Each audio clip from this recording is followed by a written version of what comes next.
With bangers like Lord of Mysteries, Dan to Dan, and Kaiju number 8 lighting up the anime scene this season, you'd think my anime cravings would be satisfied. But deep down, something was missing. A very specific, very cultured void. That's right, the greatest genre created by human civilization, the ecchi genre. And to heal that tragic emptiness in my soul, I've put together a list of the top 10 ecchi anime that are actually amazing. And without further delay, let's dive on in. To start off, we have Kenocon. Now, this is an anime that is pure, unfiltered ecchi, and it makes absolutely no attempt to be anything else. This is the kind of anime where the plot is optional, and the only real story is how far Chizuru, the overly aggressive fox spirit, can go before the censors step in. Every episode is a masterclass in how to cram maximum fan service into 20 minutes of runtime. The fox doesn't flirt, she spends most of the series trying to seduce her shy, nervous human crush. And then other characters join the madness, from school rivals to supernatural beings. But they all serve the same purpose, to escalate the madness. If High School DxD is ecchi with lore and To Love Ru is ecchi with chaos, Kanokon is ecchi without breaks. There's almost no tension or buildup, just pure shamelessness. So if you're in for that, give the show a try. Then at number 9, we've got Freezing.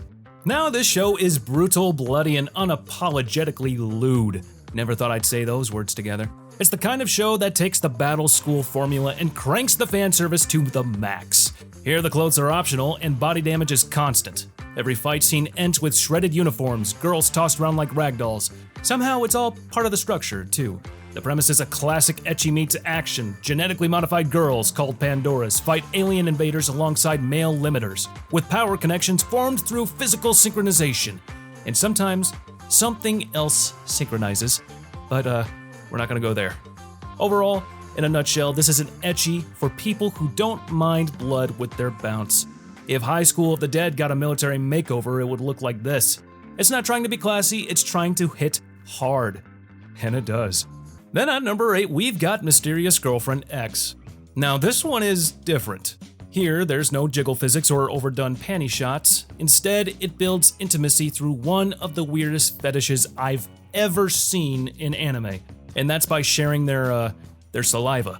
And the show completely leans into that single kink. So much so that it somehow manages to turn it into something serious. The show stretches it into a metaphor for emotional closeness and restraint, and the awkward tension of teenage desire. And this show probably has the least amount of fan service I've seen in an ecchi anime, but it feels more weird and indecent than shows like Domestic Girlfriend, High School DxD, and Prison School. Well, maybe not that one, because nothing can top that. Anyways, this anime proves that a show can cross all lines of degeneracy while not having a single beach or bathhouse episode. So if you're looking for an ecchi anime to watch and have the balls to try something different, this is the one to try. After that, at number 7, we have Heaven's Lost Property. This show is a non-stop ecchi playground that doesn't even try to hide its intentions. It's loud, absurd, and packed with every form of fan service you can imagine. Flying clothes, accidental moments, magically enlarged, gender-swapped episodes, it's all here. And the show doesn't just embrace it, it escalates it. The ecchi is so over the top it becomes a genre of its own. At the center of it all is Tomoki, who's basically one of the most shameless perverts you'll ever meet. But unlike most shows where the ecchi is played off as accidents, Heaven's Lost Property is driven by Tomoki's hormones. It gives the show a kind of self-awareness that makes the fan service feel like part of the world rather than a tacked-on extra. He builds machines to steal private clothes, dreams of harems, and even casually invents a panty missile system. And somehow, it works. So if you like ecchi anime, this show is a goldmine. It's relentless, creative, and always trying to top its last ridiculous stunt. It's the kind of show that goes too far on purpose and somehow pulls it off. After that, at number 6, we have Is This a Zombie? Now, every time anime tries to pull off the zombie genre, it's always something weird. Always. And this is just like that. It blends undead action, magical girls, and ecchi comedy into one ridiculous cross-dressing fever dream, but it lacks consistency, and it makes up for it in pure chaotic fan service. This isn't the kind of ecchi that relies on slow, seductive build-up. This is slapstick, loud, and completely unhinged. As for the story, the main character gets turned into a magical girl, yes, really, and spends most battles in a frilly pink dress complete with transformation sequences.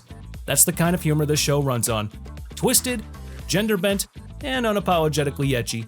But it doesn't stop there, oh no. The cast is packed with characters who are designed for maximum fan service. Each girl has a different way of clashing with the main character, and nearly every interaction ends in some kind of ecchi situation. Bathing, blushing, face planting, or worse. So if you're in the mood to watch an all-out rampage of shamelessness, this one's for you. Next at number 5, we have The Familiar of Zero F.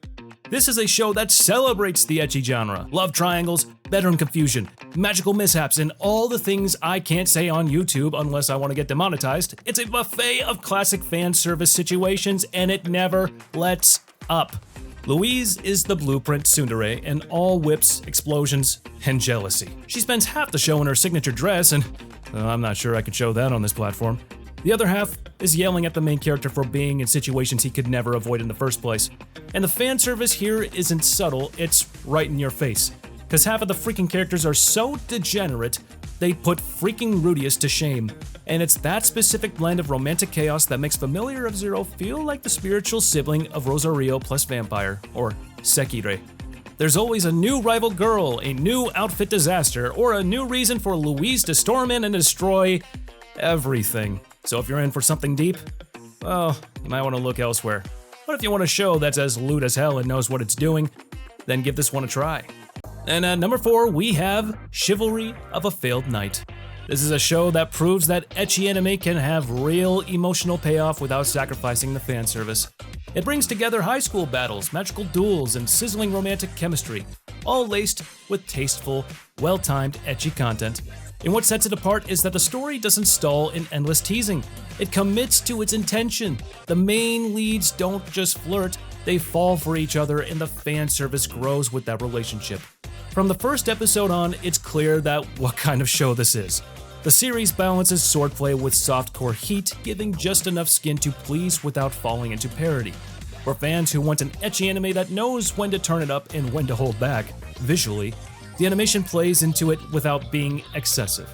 Stella's character design is clearly made to catch attention, curvy uniform, bold body language, and a mommy voice. But she's never just eye candy. The same goes for Ecchi, who's actually given a rare role. The capable male lead in an ecchi anime that alone makes this feel fresh. After that, at the third spot of today's list, we have Kill La Kill. Kill La Kill redefines what ecchi can be. Studio Trigger took fan service, deconstructed it, and turned it into the show's core theme. Cause here, the more exposed a character becomes, the more powerful they are. So the main character strolls into a high school that's basically ruled by a bunch of fashion-obsessed tyrants wearing super-powered, barely there uniforms. She's got one half of a giant scissor sword and is on a mission to find who chopped up her dad's other half. To fight these evil fashionistas, she teams up with a sentient sailor uniform that looks like it barely covers a thing, but somehow makes her hella strong. Every time the main character transforms into her outfit, it's iconic. Is it revealing? Yes. But is it cool? Also yes. And that's the point. Kill La Kill is pure energy. It's loud, exaggerated, and fully aware of how ridiculous it is, yet it never treats ecchi like a throwaway gag. It's stylized, intentional, and always relevant to the plot. And overall, it'll make you come for the ecchi but stay for the plot. Then in the second spot of today's list, we have No Game, No Life. This is probably the most popular one on the list, and rightfully so, cause everything this show tries to do, it does right. But let's get the thing you're here for out of the way first. No Game, No Life doesn't go full ecchi, but it dances on the edge with style. The fan service is constant but coded in technicolor fantasy and sharp wit.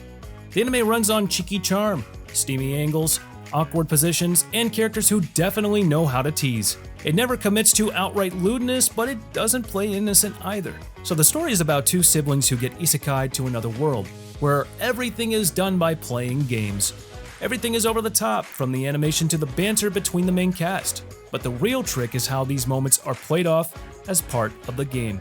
There's always a layer of competition or trickery, giving the ecchi scenes context beyond just visual pleasure. Overall, visually, the show is stunning and the story is kind of basic, but still really enjoyable.